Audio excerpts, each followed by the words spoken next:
You see how the thumb is actually lower than your second finger? This is what I call curly fries. We want French fries. You place 4 fingers, 4, 3, 2, 1. Give that a try, see how that feels. Welcome to Feedback Friday. Yay, all right, so Krystriana has sent in a video asking for some feedback on her playing. And I really think that the feedback is gonna be something that you find useful in your own harp journey as well. Let's jump in and watch her video. Hi, my name is Christiana Clark, or I really just go by Chris, and I'm 52 years old. I started playing the harp back in, I want to say June, July timeframe last year.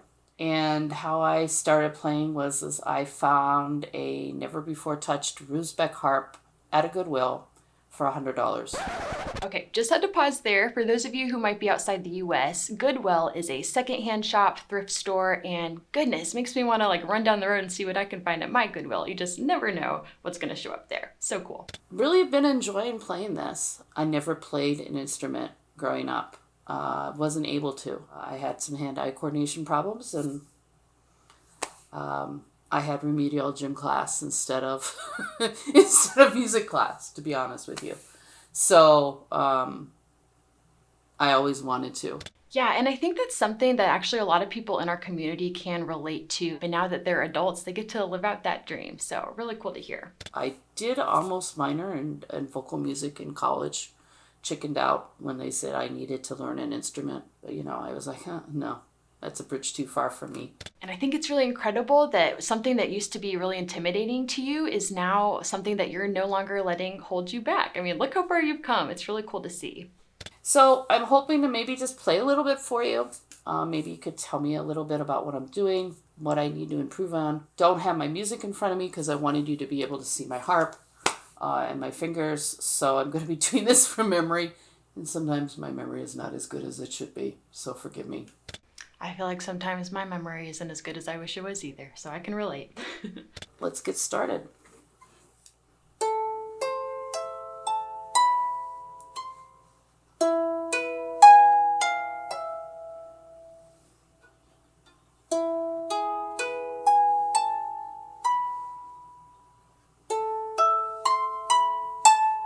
All right, let's just pause here for a second. I just want to quickly compliment you, Krystriana, on how relaxed you look as you're playing. Overall, your posture is looking great. I was noticing that you've got this head tilt going on as you're playing. And after a while, that you might find that it's going to cause you some neck or back pain. So we want to avoid that. And a trick I have for that is that you may need to adjust the angle of your harp a little bit. So instead of sitting like directly behind your harp to where you have to like lean over to see the strings, take the column of your harp and bring it to the left just a little bit. So you're actually sitting behind the harp at a little bit of an angle. That way, when you have your head like nicely aligned on your body, just looking straight ahead, you should be able to see all of the strings without having to move your neck at all to see them. Give that a try, see how that feels.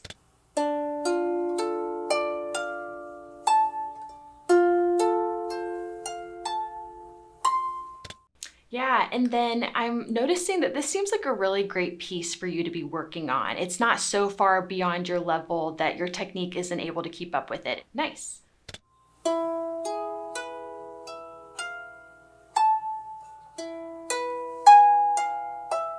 I'm seeing some really nice things that you're doing with your technique. A few of them being, it's great to see that your elbow is supporting your wrist so that we don't have a hill in the wrist, but you've got a nice dip going on, and that you're also lifting out after you play. That's really awesome to see. Here are just a few things for you to work on. The first one is to make sure that you're keeping your thumbs high. And let's go ahead, I'm gonna play a few more seconds of the video so we can see.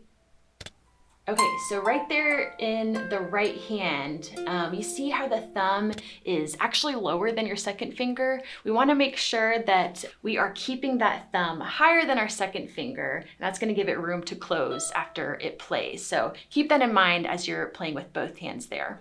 Another thing I was noticing is that it looks like you're mostly placing all your fingers together, but sometimes it's not necessarily in the technique you ultimately want to end up in. I see sometimes that your fingers kind of evolve. And so we want to make sure that you're landing exactly in that position that you want to be in. So thumbs high, and then other fingers pointed down, and that you shouldn't have to like move your fingers at all to get in the right position. So what I would recommend doing here is to actually practice landing from shape to shape. So with right hand, if we were starting back at the beginning, practice landing with those first 3 notes all together. So place those 3 fingers, kind of squeeze the strings, memorize what that feels like, come away, close your hand, and then see if you can jump back on in the position that you want to be in. And then moving to the next measure, in measure 2, see if you can land in that next shape with your fingers exactly where you want them to land in the correct position. And then moving on to the next measure, just kind of doing this little exercise here, moving from measure to measure. So give that a try. Also do it with left hand as well. Okay, let's play some more. Yeah, okay, so are you guys hearing like the nice tone that she's getting out of the strings? That's something I want you to take note of, because I think a lot of beginners, when they're just starting out, tend to play a little more on the quiet side, just feeling a little bit shy about playing the harp. But I love to see that you're playing out, and I think you can even play out more, Krystriana. We want to hear that beautiful sound. We want to hear it project from the harp. So that's one thing to work on in this piece as well.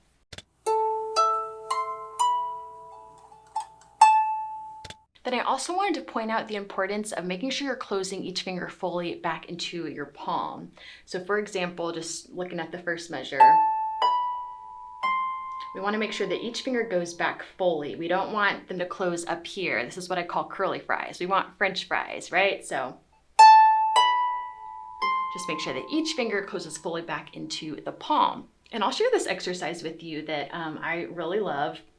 And you place 4 fingers, 4, 3, 2, 1, on middle C, D, E, and F. And what we're gonna do is just practice strengthening and closing each finger. So I'm gonna play my 4th finger like 5 times in a row while holding 3, 2, and 1 on the strings.